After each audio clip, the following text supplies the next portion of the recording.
Vamos fazer agora essa questãozinha que caiu na prova amarela de 2012, questão 179, tudo bem? Então vamos lá.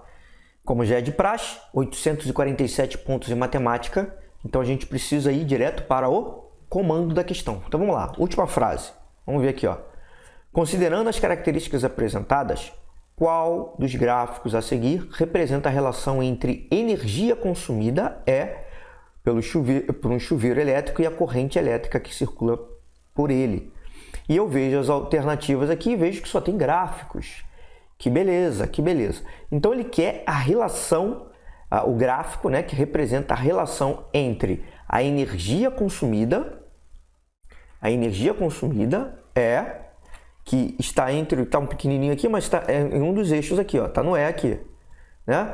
Por um chuveiro elétrico e a corrente elétrica I que circula sobre ele, que circula por ele. Então o I é esse aqui, o eixo das ordenadas. Beleza, tendo em vista isso, eu agora, como não tem nenhum gráfico, além das alternativas, não tem uma tabela, o que eu faço? Eu vou direto para o enunciado agora, com calma para ver tudo, ó.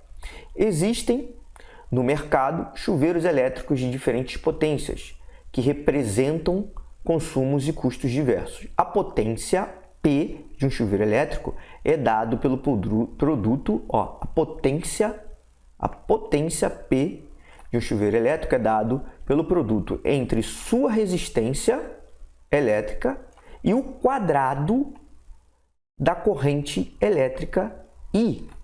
Quadrado da corrente elétrica I, que por ele circula. O consumo de energia elétrica por sua vez, é diretamente proporcional à potência do aparelho. Então, o consumo de energia é diretamente proporcional à potência do aparelho.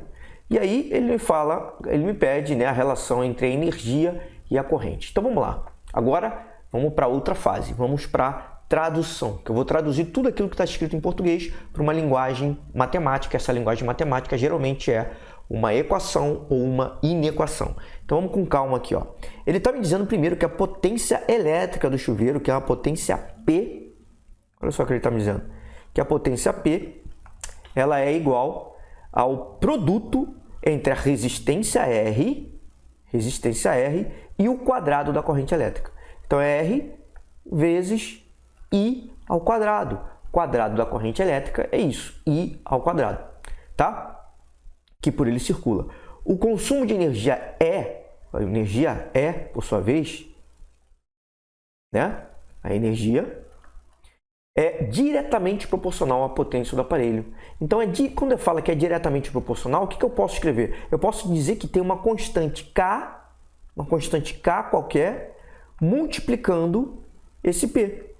Quando eu digo que é diretamente proporcional, é isso. Eu tenho uma constante K multiplicando o P. Agora, e se fosse inversamente proporcional? Seria K sobre o P. O P ficaria embaixo, né? Mas como é diretamente proporcional, a energia vai ser K vezes o P. Então, já daqui eu posso escrever o quê? Daqui eu posso escrever que a minha energia ela vai ser igual a K vezes, em vez de eu escrever o P, eu vou escrever a fórmula que eu acabei de descobrir que a questão me deu. Isso é uma questãozinha até de física, né? P igual a R vezes I ao quadrado. Isso aí é até uma fórmula de física. Mas na matemática eles dão a fórmula. Então aqui, ó, é igual a K vezes R vezes I ao quadrado. A única coisa que eu fiz, ó, vou colocar em outra cor aqui, ó, vou colocar de azul aqui, ó. Eu peguei esse valor aqui, né? E substituir no lugar do P da segunda equação, ó. Em vez de eu escrever P, eu escrevi esse valor de azul. Aí eu fiquei assim, certo? Ficou aqui. Beleza. E agora? Agora é o seguinte, ó. Eu posso ver que a resistência, ela não varia. A resistência é uma constante. Então, K vezes essa constante aqui, ó. Isso aqui também vai ser uma constante. K vezes R é uma constante também. Então, o que acontece? O que eu tenho aqui, eu tenho o E multiplicando o E vai ser igual a um valor constante vezes a minha corrente ao quadrado. O que eu tenho com isso aqui? O que isso vai me dizer? Isso daqui é uma função do segundo grau. onde o A é positivo, porque esse K é proporcional, então um valor positivo, o R é um valor positivo, então a minha concavidade dessa minha parábola, ela é voltada para cima, uma concavidade voltada para cima, né? E além disso, onde é que essa parábola encontra o eixo das ordenadas, né? Que é o eixo Y? No zero. Por quê? Vamos lá. Se eu tenho eu vou escrever a função geral de uma equação do segundo grau. Ó, a equação geral é essa daqui, ó. Y é igual a ax ao quadrado mais bx mais c. Esse cara daqui, o A, ele me diz a concavidade. Se o A for positivo, concavidade voltada para cima. Se o A for negativo, concavidade voltada para baixo, né? Esse B aqui, ele não vai me dizer muita coisa agora, mas o C, ele me diz o ponto de encontro entre a minha parábola e o eixo das ordenadas, que é o eixo vertical. Se o C for zero, significa que eu vou me encontrar na origem, né? E é o caso aqui, eu não tenho nenhum termo independente. Então, de todas essas alternativas, concavidade voltada para cima e o gráfico da parábola encontrando o meu eixo das ordenadas na origem, no zero, então aqui só pode ser letra D de dado. Letra D de dado, sem maiores problemas, tá bom? Sem maiores problemas.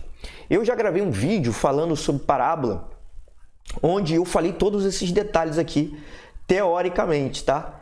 O ideal seria que a gente atacasse aqui no exercício. Então, só para um detalhezinho aqui, só para eu explicar um pouco melhor, o que a gente vai fazer aqui? Olha só, vou fazer o resumo aqui de tudo que eu falei aqui, mas só do que você precisa para fazer esses exercícios. Olha aqui, ó, que interessante.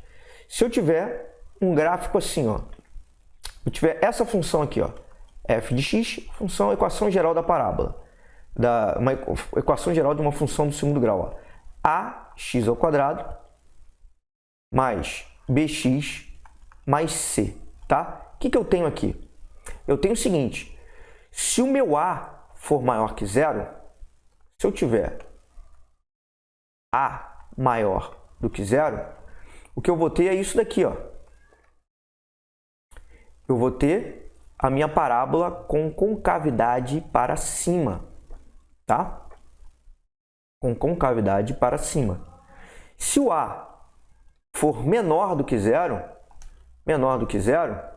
eu vou ter a minha parábola, lembrando que aqui é o eixo x, né, o eixo das abscissas, com cavidade voltada para baixo, tá? Lembrando que eu coloquei dois pontos aqui, porque eu estou considerando que o delta, ele é maior do que zero, nos dois casos, né? Delta maior que zero. Lembrando que o delta nada mais é do que b ao quadrado menos 4ac. Mas, Marlos, tem que decorar isso? Não precisa decorar isso. Por quê? Porque fazendo questões, você naturalmente vai ver isso várias vezes. Isso aqui é só um breve resumo de tudo que você pode ver aqui, que é o seguinte, ó. Esse A, que é o que a gente está interessado, esse A, ele vai me dizer justamente se a concavidade está para cima ou se a concavidade da minha parábola está para baixo. E esse C aqui, o que ele me diz? Esse C ele me diz o seguinte, ó. Se eu tiver uma parábola aqui, assim, ó, supondo, tá? Deixa eu desenhar até de outra cor aqui. Eu vou desenhar uma parábola de cinza. Esse ponto dessa parábola aqui, esse ponto aqui, ó, vou até marcar de vermelho. Que ponto é esse daqui? Você vê? Só escrever que aqui é y, né? E aqui é x. Esse meu ponto vermelho que eu coloquei aqui, quem vai ser ele? Quem vai ser esse pontinho vermelho aqui? Lembrando que a abscissa dele, ou seja, o primeiro ponto das coordenadas, ele é zero, porque ele não se desloca nem para a esquerda nem para a direita. Ó. O x dele é zero. Então, ele é 0, vírgula c. Então, esse valor aqui, ele vai me dar exatamente o ponto onde a minha parábola vai se encontrar com o eixo das ordenadas. Tá bom? Isso é só uma recapitulação bem básica. Lembrando que para a questão você não precisava disso. disso, quer dizer, precisava só desses detalhes que eu dei aqui para você. Eu já gravei um vídeo falando sobre equações do segundo grau, um vídeo mais longo que eu falo tudo isso, ainda faço questões depois para você, aplicando alguns dos conceitos que eu falei. Então, aconselharia que você visse aí no card que vai aparecer para você dar uma olhadinha nesses conceitos, mas só os conceitos que são importantes, os conceitos que caem nas questões. Por isso é importante que você se baseie nas questões para fazer a prova. E toda a teoria que você vai ver são a teoria que é vista dentro das questões. Assim que você cresce, tá bom?